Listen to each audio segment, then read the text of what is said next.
Welcome, everybody. My name is Bill Matern, and I am President CEO of Go Leads. I want to thank you all for joining us on this webinar. We promise not to keep you too long. In this webinar, we will be giving you ideas as to how to create a framework when it comes to deciding which marketing options are right for your business. What questions maybe to ask yourself. As we all know, the web, and specifically social media, has made us rethink how we want to attract new customers in 2013 and beyond. I have asked Greg Chambers to present. He has a lot of knowledge and background in this, where he consults with a number of companies throughout the country. And so with that said, Greg, the floor is yours. Thank you, Bill. And before we get started here, just pop through a little housekeeping. If the webinar freezes, the easiest thing to do is to just relaunch the application. And if you can't hear the audio, the voice over IP isn't working. A few of you have already dialed in, but there's that dial-in number that you can use instead of just going through the computer. And this webinar is going to be recorded, but at the same time, you can still take notes. In the next couple of days after we get this thing finished, we will send you the slides and then send a recording to you at the same time. Here's what we're going to be doing. Before we get started, I think it just helps to frame out what we're going to be doing in the next 30 minutes. So we're going to have a quick intro. We'll jump into the content. That takes about 20, 25 minutes, and then we'll wrap things up. Once we're done, you're invited to stick around for just a minute, and we'll run an idea that has come from actually one of the registrants that's pretty good, and we're thinking about creating a little product around it. And well, I'm excited about it. I think Bill is too. So, but if you're not interested in hearing about that, you can jump off the webinar at that time, and nobody's going to be offended. There's no pressure. So with that in mind, let's get started. This is not intended as a question and answer, but if you have questions, feel free to send them to the email listed, which is bill.m@goleads.com. We'll have someone monitoring the presentation and the mailbox, and we'll address common questions in future communications over the next days when we get it out to you. So here's a brief introduction about myself. I'm Greg Chambers. I know you don't really care that much about my background. You just want some value to come from the next 20 minutes, and I get that. I've been there before, so let's jump right in. Building a framework in marketing to help with new business planning in 2013. It's a simple thing, right? It sounds simple, but it's not easy. So if you're like Bill, you've been bombarded this year with all sorts of ideas for finding business, content marketing, marketing automation, direct mail, seminars, search engine optimization, et cetera, et cetera. It goes on. Billboard, television. Bill was telling me about the television guys knocking on the door, and a lot of new ideas. There's not enough time to cover each of these in any sort of detail. You know that. So my goal is to give you a quick process that will help you sort through these ideas so you can put them into place next year. It's November. It's a good time to start with step one and still impact 2013. So to Bill's credit, the timing here is pretty good. Let's jump in. The first thing I do when we're talking to anybody, when I'm talking to anybody, is define some terms. Socrates tells us that, as it says there, the beginning of wisdom is the definition of terms. So new ideas, new processes, it helps to find some common ground. Hopefully these aren't, what I'm saying is not too different than how you use these terms, but at the same time, that's why we'll do this exercise, is just to make sure. So new business evaluation. This is not a typo. This is this process that I'm about to cover with you is to help you evaluate new business ideas. These would be things that you're not doing currently or you haven't fully committed to, you've just been playing with. It's not strictly related to all new business, because you already have the second thing there, which is existing new business processes. That's what you're doing right now to get new business. If your existing process may or may not be working or working the way you want it to, we're not actually going to cover that in this topic. This is all about evaluating some new business opportunities that are not counted on for day-to-day revenue. So think of them almost as incremental new business opportunities, and then we can evaluate those. Framework, I use this word a lot, but I also use process interchangeably with it. Basically, I think of it as an outline, a map. So if used correctly, we can rely on a framework to help us cover all of our bases, right? So even if we don't approach them in any particular order, we're going to present this 1, 2, 3, 4, but if you have your framework in front of you, you can jump around to all spots and just make sure you cover it. customer-centric. For the purpose of this talk, I want us to see new business opportunities through the customer's eyes. So if you're wondering what's guiding some of the decisions that I'm making when I walk through this, I'm trying to see it from the customer's point of view, but I don't always make that clear. So like for instance, I talked about the customer decision-making process, and for this one, I'm going to use a few more visuals. So let's jump up to 30,000 feet and take a quick snapshot of how customers make decisions. Again, this is my definition, so you and I are on the same page. This is a mashup from a few things that I've heard before, and the goal is just to get on the same page. So 4 steps. The first one is just a vague recognition that there is a problem that needs to be solved. And it is vague at this point. It's something like, gosh, I don't think my website's generating enough leads. There's no action here. It's just the problem is moving into our consciousness. Then step 2, we start to gather some information, right? Learning more about the problem. The thought being someone out there has to know how many leads my website should be generating. There's no action that's taken, but the problem is starting to crystallize in our prospect and our customers' minds. And third, we evaluate some options. Now that we have a problem, we see that others or how others have solved the problem. Now we're out looking for these same solutions. So who around here, this is usually where I come in. Somebody says, hey, who does search engine optimization? I heard you can help with that. Or who does pay-per-click advertising? So action is sometimes taken here, right? This is where buying styles jump in. But the 4th step is, once people have decided on what we're doing, that most of our customers at this point, it's about getting the best deal. We're comfortable with the solution. We have options on the table. And now I just want to get the best price out there. So an example that popped up, I'm not supposed to say Bill, but so it's Ted's weekend example. Washing machine goes out. Thought is in our head, hey, I need a washer. I have to go out and research it, right? What am I going to be getting? Front load, noise, how noisy do I want it to be, or not noisy, or quiet do I need it to be? What's the size? And then in the end, you kind of settle down to the best price. So that's a customer decision-making process that they're walking through. I keep this in mind as I walk through this process that we're going to jump in. So back to this, evaluating new business channels. The slides on this example, they represent a lot of the different channels. It works. Believe me, direct mail, billboards, television, affiliate sales, whatever you decide to work on, this process is going to help you outline what success looks like. And usually that gives us an idea as to whether or not we want to pursue it. So we're going to stick with LinkedIn just because it was in the middle of this slide. So LinkedIn is our example. And to help me stay focused, I'm going to pretend that Jerry is my boss. And he jumps into the office and says, hey, I just read this great article on using LinkedIn to find new leads, right? This company, XYZ, has been using LinkedIn for the last year, and they've doubled their business. So we need to get on that. Fire drill, right? Normally that's what happens. I'm in the decision-making process, and I say, oh, you know what? A big fat problem just jumped into my lap from Jerry, who means well. But how do I decide? What I'm going to do is I'm going to try to put a pause in this. So instead of just jumping into LinkedIn, I'm going to work with Jerry on whether or not we should invest our limited resources in this example. So here's the process. It's quick. It's 4 steps. Once I describe it, you'll probably say to yourself, hey, I already kind of do that. And I know that. That's why we're building a framework around it so that we can make sure that we go from kind of doing it most of the time to doing it on purpose. And on purpose is a good thing. So we're going to start here on step 1. So the first step is defining success. And just like we started this presentation with taking the time to define some terms, I want to define success, what success is, so we know when it works. So what does it look like when I've tripped over it down the road? And I know this sounds trite, but in the last 20 years, I've seen this step trip up a lot of startups, fast-growing MBA-led companies, big, slow, publicly trading, moving companies. If we often jump into these activities without knowing what it is that success is going to look like when we're done with it. So in this example, we're just going to pick something. We're going to pick success, and I say, Jerry, how are we going to know if this works? How do we know what success looks like when I trip over it? And he'll probably say something like more sales, because that's what we're trying to do, right? Greg, that's your job. But we need to work towards something that we can quantify. So here's the trick.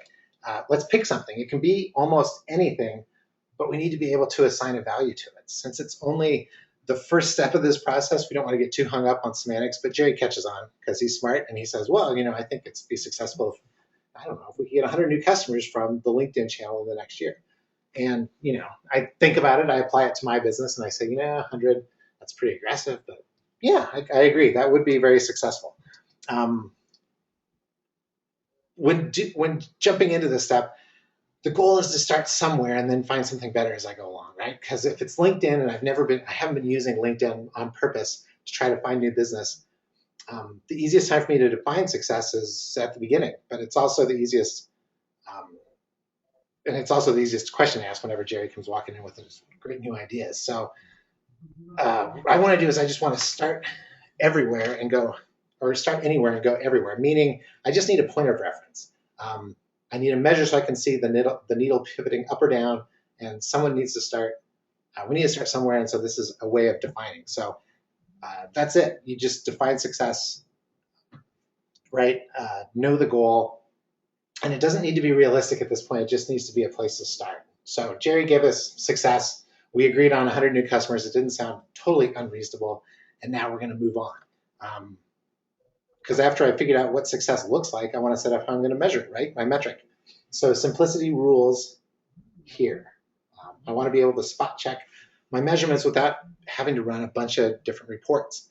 So it's like using one of these water markers on the bridge, right? As I drive by, I take a peek at where the water is and I see if the level is pivoting up or down, but I don't need to do that much more than once a month. So what are some different measurement examples in this?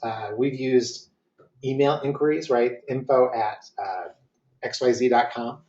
Number of downloads coming off the website, inbound calls, Google brand name searches, and using AdWords, we can determine how many times our brand name is searched. The big thing is it's simple. And in this example, since we're going to use new customers, lucky for me and for Jerry, we've been tracking new customers. And we've been doing that in accounting because it's used for commissions, right? So the definition of of a new customer for us is someone who we haven't done business with in the last 18 months, and accounting has it. So there we go. It met my criteria. It's simple, it's easy, and I just send a weekly email over to Jeff in accounting, and he sends me back a count. Since it's that watermark, and we want it to be up over 100 at the end of the year, right? So we're going to do it with LinkedIn. It's a rough measure, but that's okay because as we go through this process, we're just trying to decide whether or not to do it. So it needs to be measurable, and to some degree it needs to be believable, but since it's new, we're flying blind. So anyway, we walk over to the big tank once a month, right, which is Jeff in accounting, and I check the water level. I selected a metric to measure process against, just like that. So beware of information overload. This cute little graphic, way too much information. Oftentimes I hear things like, hey, we're going to measure it in Google Analytics. We already keep track of that. But for new business opportunities, the simpler the measure is, the better it works for making decisions, right? Google Analytics covers too much stuff often. So we want to just pick one number. It's a part of the framework. It's part of the whole process. So pick something. We're going to live with the fact that it may be suboptimal, but that's okay because I'm just trying to get with Jerry and figure out if LinkedIn is going to be the best avenue for us to get new customers. Lucky, Jeff has it. So now let's go talk to some customers, right? So we're still evaluating. We're going to move from sales into our marketing mode. And we know, I already know what part of the business I want to move. And I know how I'm going to tell if I'm moving it. So now I just want to know what my current customers are thinking. And specifically, I'd love to know what they were doing before they actually did business with me, with Jerry and I, right? So the best way to do that is I'm going to go old school and I'm going to pick up the phone. I could do an online survey. I could spend some time talking to the reps. I could talk to the customer service crew. I could sit with Jerry and Jeff in the conference room and we could just guess. But the best way to get information is just to call people and ask for it. So how do we get that and get them to open up? Gosh, Greg, I've tried, and they don't really tell me all that much. Well, what I'm going to do here is give you a quick little trick. We need to come up with some ideas for them to offer, and we're going to give them, think of it as like a peace offering. I'm going to go to my customer and I'm going to say, hey, here's a few ideas for your business that people are doing. I don't know if it's going to help or not, And all that does is just lower the defenses, right? Now, he's not here to sell me anything. He's here to get some information, or he's giving me some good information. And then I can follow up and I can say, hey, can I ask you some questions on this whole thing? So, sorry, I got a little distracted here. So when Jerry left my office, right, he gave me the definition of success. And I have a single metric that I want to track. And I want to talk to a couple customers. I give them my freebies. They get in the right state of mind. I give them some information and advice, and now they give me something in return because, like they say, givers get, right? So what exactly do I ask at that point? Well, if they're customers, I usually keep it pretty broad. I don't go in saying, hey, have you guys ever bought anything from LinkedIn or been introduced to anybody on LinkedIn that you do, or are you using LinkedIn? Instead, I think of their decision-making process and I listen to where LinkedIn fits in, right? So the questions may be something like, hey, Alice, tell me about the decision process you went through before getting here. How long did it take? When did you know you had a problem? What happened next? How did you get here? I'm looking for any of that kind of information. Good open-ended questions. And I don't want to limit these things to customers too, right? I may ask the reps for a couple dead deals and ask them, but I may ask them a little bit of a different question, like, how did you decide on another solution? Can you tell me, is a competitor telling me anything? I'm just looking for insights and relating them back to LinkedIn in my head. This isn't really like a week-long process. It should just be a few phone calls. It doesn't take more than an afternoon. Trying to find some insights, but the big thing is, once we're starting to talk to customers, they usually give us such great insights that we want to take some action. They usually give us some killer information, and I just want to take a quick note here that whatever you don't act on the information right away. The goal is to let it sit in the back of your brain, let it simmer, to keep asking, what is it that they're, really trying to tell me? And okay, so I don't let this sit in my head for weeks. Usually a couple days is enough. But the big thing is when Jerry comes back in and says, how are we doing on this LinkedIn project?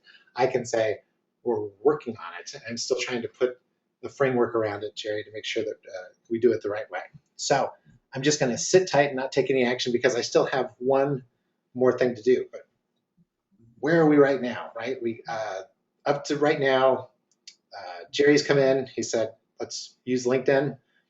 I said, how are we going to know it's successful? He said, well, 100 new customers. And we agreed on that. We put a measure on how we were going to get those new customers. So we're getting that from accounting. And then we talked to some customers, or I talked to some customers about it. And so I have an idea as to how LinkedIn might fit into their decision-making process. Is it going to be really early as an introduction, or is it going to be closer to the end of that decision-making process? And now I'm ready for the last step. And this I do need to sit with Jerry again, because instead of I don't take action at this point, but this step really helps me to determine whether or not I should do anything, which is I have the success defined in step 1, the metric in step 2, and right now what I come up with is what's my lowest common denominator, right? The minimum acceptable standard.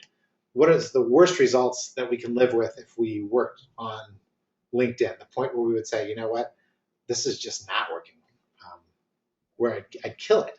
And here's the reason why we do this. Most of us are in sales or entrepreneurs in marketing. Bottom line is we're Americans, and we never give up, right? Even though Churchill, but sometimes when we evaluate these new avenues, we have to think of where the bottom line, where the rock bottom is, our threshold that results have to be above in order for us to continue. So, and to a degree, you have to trust me on this, because 6 to 8 months into a program, if it's producing subpar results, right, we're not getting the 100 new customers that we expected, it's really painful to stop. And most of the time, that's because we've made a little bit of progress. We're usually somewhat good at something. So it's not in our nature to quit things, but if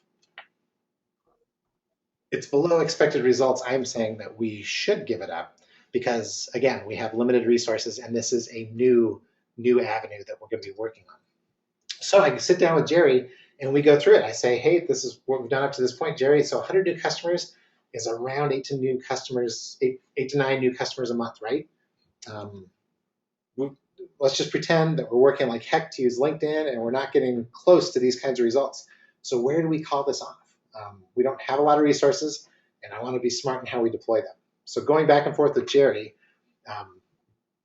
what he does is he says, you know what, if it's 3, you know, I guessed at 100, I guessed at 3, but 3, that's, you know, if it's doing that and we're putting all this effort into it, then I think we should stop. Okay, so 6 months in, Jerry, we're 6 months of working inside of LinkedIn, and we're only tracking 2 new customers a month from our efforts.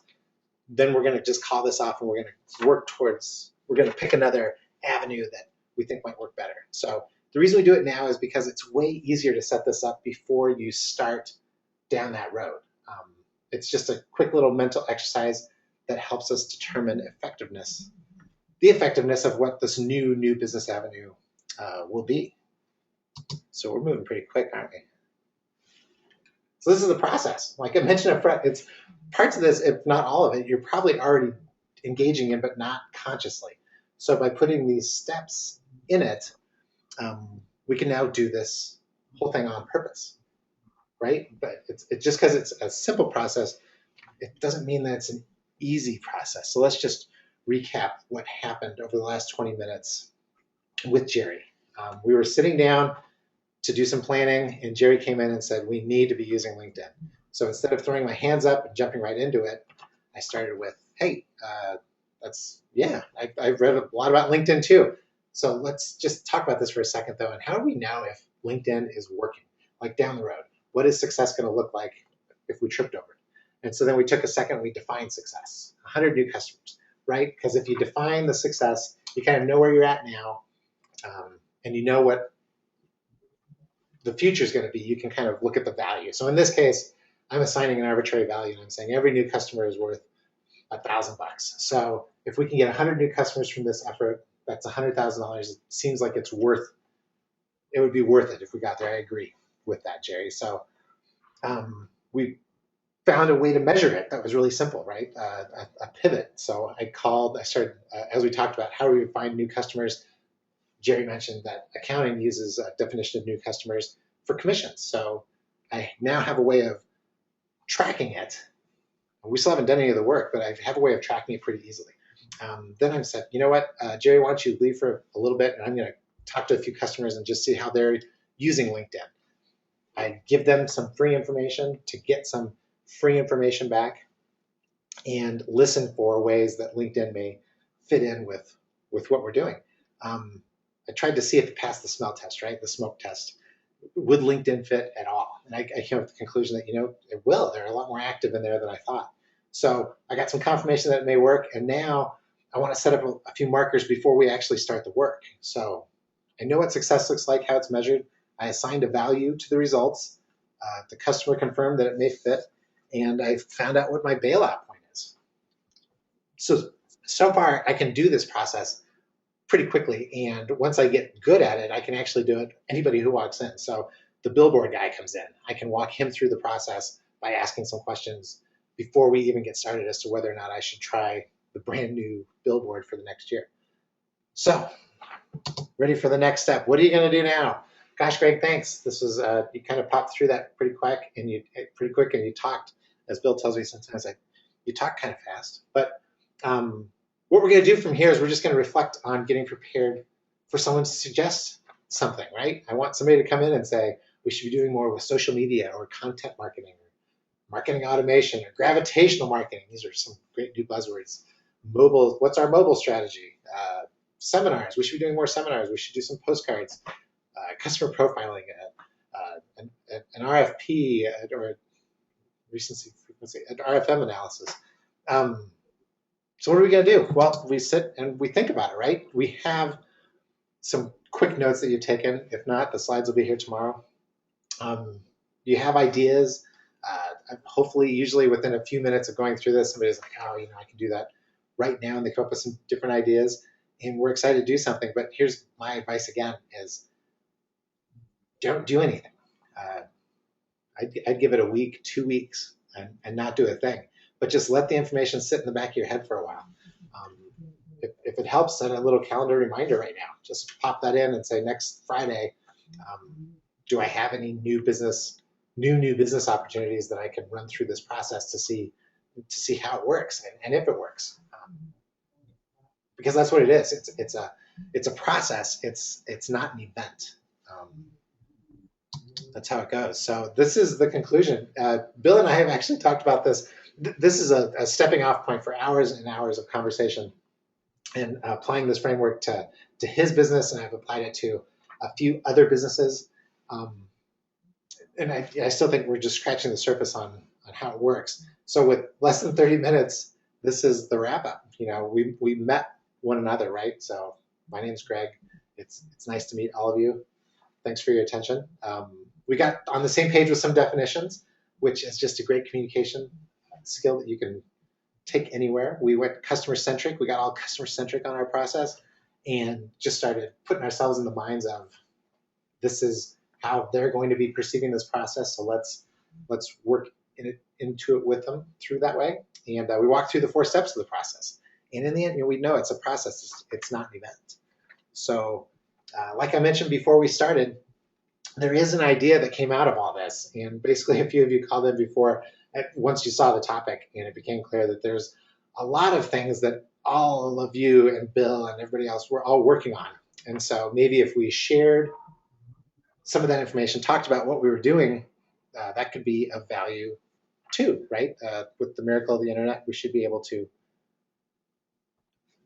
share information a lot easier than we do right now. So this is the big idea. The question is, would you be interested in a Go Leads seminar series?